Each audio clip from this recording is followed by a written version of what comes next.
Saltex Technology har släppt rapport för det tredje kvartalet 2025 och vi ska få en intervju med vd Lina Jorheden. Mycket välkommen Lina. Tack så mycket. För nytillkomna tittare på kanalen, skulle du kunna ge en kort pitch om bolaget bara först? Absolut. Vi har tagit fram en teknologi som möjliggör för kalk- och cementindustrin att fortsätta producera sina produkter men inte släppa ut koldioxid. Och det betyder att de inte behöver betala för utsläppsrätter och de behöver inte bygga någon carbon capture-anläggning. Och det gör vi genom att elektrifiera processen. Tack. Ni presenterade så sent som igår ny spännande information där ni lite mer ingående pratade om er strategi, affärsmodell och inte minst visade upp en roadmap för framtiden. Kan du berätta, vad var det här för något? Ja, men det var väldigt roligt att få beskriva det här med lite fler ord helt enkelt och prata om de viktiga bitarna i strategin och hur vi ligger till just nu men också vad vi ser framför oss. Vi kan ta en titt på den här roadmappen då. Ni har med en bild på den. Vad är det vi ser här framför oss? Ja, men här ser vi de tre olika spåren som jag brukar prata om där vi är aktiva. Det är kalk, cement och DAC. Man kan se att alla tre är uppbyggda på ungefär samma sätt. Så vi ser framför oss att vi bygger en pilot som sen vi skalar upp till en first of a kind i kommersiell storlek och sen rullar ut kommersiellt. Och det gör vi för att validera teknologin och steg för steg bygga upp den. Och inom kalk så har vi pratat mycket om SMA-mineral och vår pilot där och det är första steget. Inom cement där har vi två olika spår i början och det är för att cement tillverkas i två olika steg. Och det första steget är väldigt likt hur man producerar kalk, så det heter förkalcinering. Och där behöver vi framförallt göra materialtester och vi kommer köra i Hofors och så vidare. Men vi behöver också göra en vidareutveckling av andra steget, sintringssteget där man tillverkar klinker. Så då måste man upp i ännu högre temperaturer. Och där bygger vi en MVP just nu, en minimal viable product och sen kommer vi skala upp den steg för steg, precis som vi brukar jobba med reaktorn. Och de två linjerna de sammanförs vid en viss punkt och då blir det en fullt elektrisk fabrik vi bygger. Och så inom DAC ser vi framför oss precis samma typ av uppskalning. Först en pilot, bevisa den skalan och sen skala upp vidare. Vad känner du var det viktigaste budskapet för marknaden att ta till sig från den här presentationen?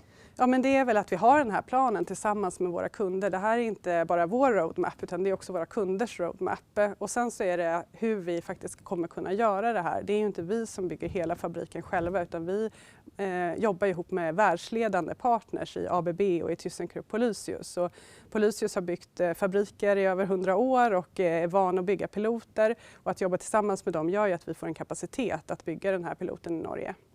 Okej, tack. Men vad innebär det här mer konkret och hur många sådana här kommer ni att leverera fram till 2030? Ja, men fram till 2030 är det ju framförallt piloter men också first of a kind, alltså den första kommersiella anläggningen för kalk. Och det betyder ungefär 10-15 moduler, alltså sådana här 8 megawattare. Det kan skalas upp på ett annat sätt men det är för att få en känsla då. Det låter som ni har fortsatt stark framdrift. Skulle du kunna ge oss en beskrivning av nuläget i de här tre uttalade segmenten då, kalk, cement och DAC? Ja, men i kalk så jobbar vi ihop med Polysius just nu och gör slutdesignen för piloten och den ska börja byggas under nästa år. Inom cement så jobbar vi då med materialtester på labb och snart i Bollmora och också med den här extra utvecklingen av andra reaktorn. Och inom DAC har vi kört mycket materialtester i Bollmora ihop med kunden som också har varit på plats under den tiden. Om vi backar tillbaka lite grann då till er med partners gemensamma roadmap kommande 5-10 år. Vilka milestones ser du som viktigast här? Men jag måste komma tillbaka till piloten igen, för den är väldigt viktig för oss, inte bara för kalkspåret utan för de andra spåren också. Det är där vi bevisar i full skala, det är där vi får data från verkligheten, det blir riktigt på riktigt. Och det är inte bara teknisk data utan också kommersiell data och operatörsdata. Så det är en väldigt, väldigt viktig milstolpe för oss.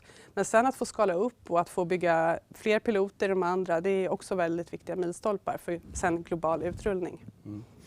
Du uppehåller ju ofta vid just era partnerskap och vikten av att utveckla tekniken steg för steg tillsammans med industrin. Varför enligt dig är det så viktigt då?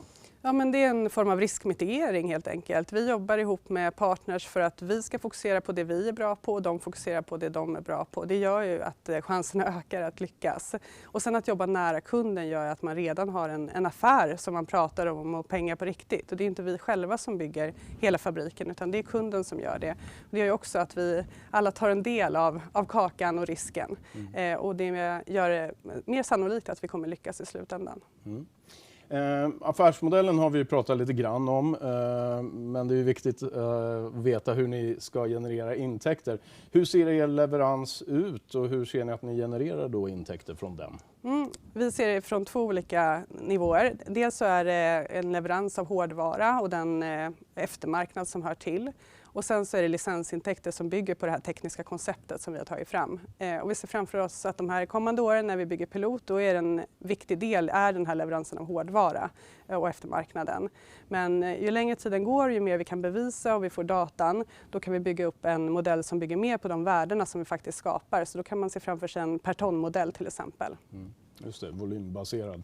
Ja, det är spännande tider och ni har ett kvartal bakom er som är fyllt av aktivitet. Om vi tittar krasst på den finansiella situationen för Saltex för kvartalet, vad har du att säga där?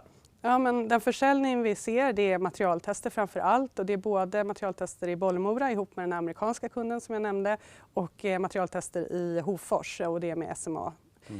Och sen de viktiga delarna i det finansiella resultatet det är väl att vi fick in pengarna här i det här kvartalet från Holcim men även Coeli. Holcim är förstås jätteviktiga för oss men Coeli är också väldigt viktiga. Att få in finansiella aktörer som investerar i oss, det vill vi se mer av. Hur arbetar ni för att förstärka den delen och få in institutionella investerare? Ja, men det är att träffas, förklara vad vi gör och potentialen i det vi gör och det jobbar vi hårt med. Ni har ju precis efter kvartalets utgång gjort några intressanta rekryteringar och förstärkt er personalsida. Berätta, vilka är det här? Ja, men vi har fått in CFO Rickard som jag ser fram emot att få presentera här kommande kvartal. Och sen Kristine som klev upp på min gamla roll som COO och det är 2 väldigt viktiga rekryteringar för oss.